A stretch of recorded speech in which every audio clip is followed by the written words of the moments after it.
Pemirsa, di tengah kenaikan berbagai komoditas, pemerintah memutuskan untuk menaikkan pajak pertambahan nilai atau PPN dari 10% menjadi 11%.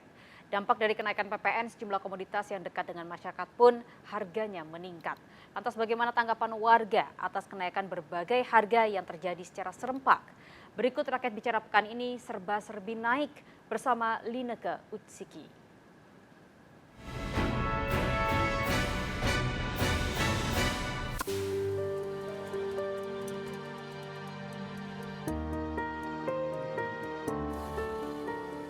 Pemirsa, per 1 April 2022, pemerintah resmi menaikkan tarif pajak pertambahan nilai atau PPN dari yang awalnya 10% menjadi 11%. Aturan kenaikan tarif PPN ini tertuang dalam pasal 7 Undang-Undang Harmonisasi tentang Peraturan Perpajakan atau UU HPP.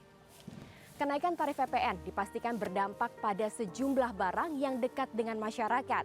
Terlebih kebijakan ini justru diterapkan di kala harga komoditas tengah melonjak di awal bulan Ramadan. Lantas, bagaimana tanggapan warga berkenaan dengan berbagai kenaikan harga secara serentak ini? Selengkapnya dalam Rakyat Bicara.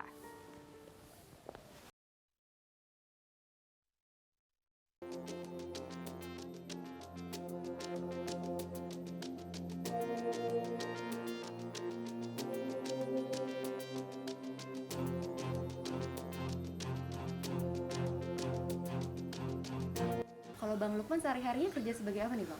Saya kebetulan sebagai buruh pabrik ya, buruh swasta yang di bidang kemasan kosmetik gitu.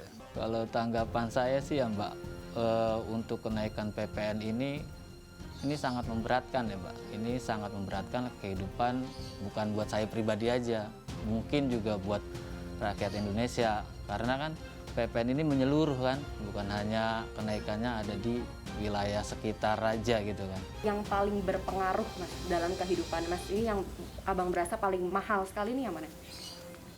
Saya rasa yang paling mahal ini minyak goreng sama BBM ya.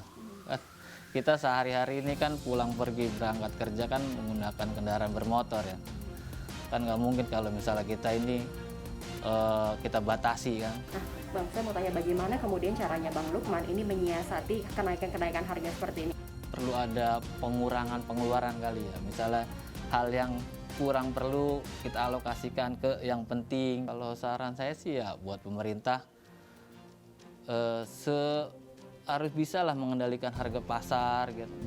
Bisa mengendalikan perkembangan pasar seperti apa tiap tahun, jangan sampai setiap tahun itu selalu naik, setiap kali ada acara selalu naik.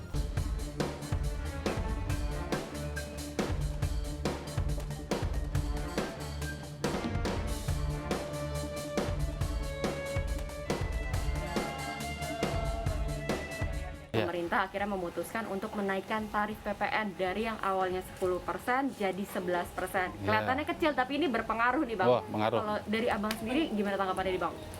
Pengaruh sih, pengaruh.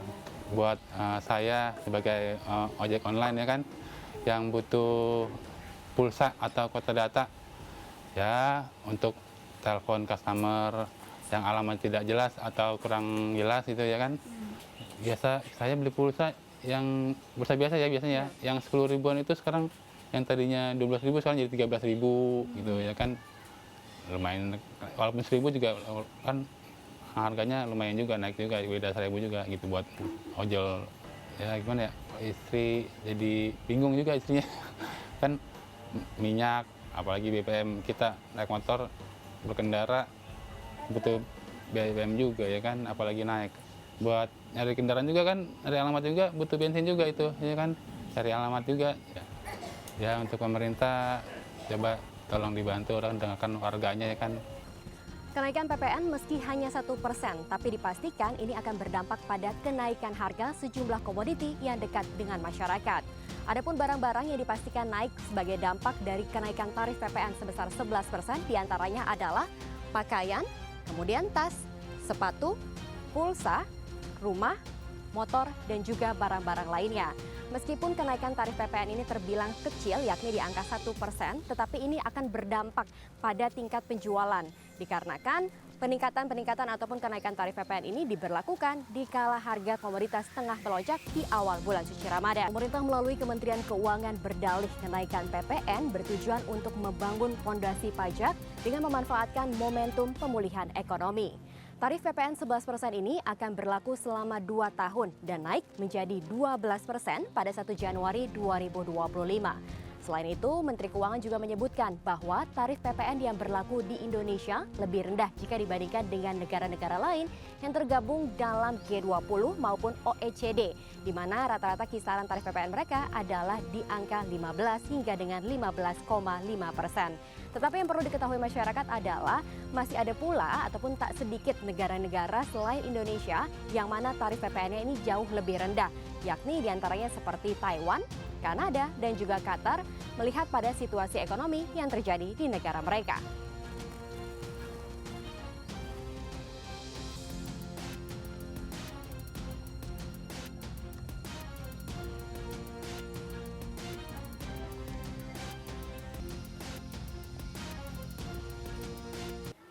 Kaget juga ya sekarang. Belum lama minyak goreng naik, bukan naik sih, lompat. Kalau kita bilang ibu-ibu menjerit semua. Terus kemarin ke pasar benar-benar naik semua. Ayam, daging, ikan semua naik. Biasanya 100.000 bisa beli cabai, bawang, bumbu, sayuran, sampai ikan, ayam. Ya ibu-ibu pada menjerit, berat banget. Untuk pemerintah, please turunin dong harga-harga bahan pokok. Jangan naik boleh lah, cuma dikit aja gitu, jangan banyak-banyak. Ya kita sebagai ibu rumah tangga ya, jadi dampaknya kayak ya susah banget gitu. Apalagi minyak goreng sekarang mahal banget ya kan, udah mahal terus langka kemarin. Sekarang sekalipun ada, harganya melonjak tinggi. Gimana ya, susah juga sih kita nginin ya, diirit juga nggak bisa karena kan pendapatan si ayahnya nggak kayak biasanya gitu. Perekonomian baru beranjak pulih, namun warga harus dihadapkan dengan berbagai kenaikan harga, mulai dari harga komoditas di pasaran, kenaikan harga minyak goreng, kemudian BBM jenis Pertamax juga ikut naik, dan yang terkini adalah kenaikan tarif PPN menjadi 11%. Kenaikan demi kenaikan ini tentu dirasa memberatkan ekonomi warga yang belum sepenuhnya pulih akibat dihantam pandemi COVID-19. Pemerintah dituntut untuk bijak mempertimbangkan berbagai aspek sebelum menaikkan PPN. Jangan sampai kebijakan ataupun kenaikan tarif PPN ini justru memperlambat pemulihan ekonomi nasional sebagai akibat dari turunnya daya beli masyarakat. Demikian Rakyat Bicara pekan ini, saya Lineke Utsiki beserta juru kamera Jemi Yasin dan juga Eko Miyadi pamit undur diri. Sampai jumpa pekan depan.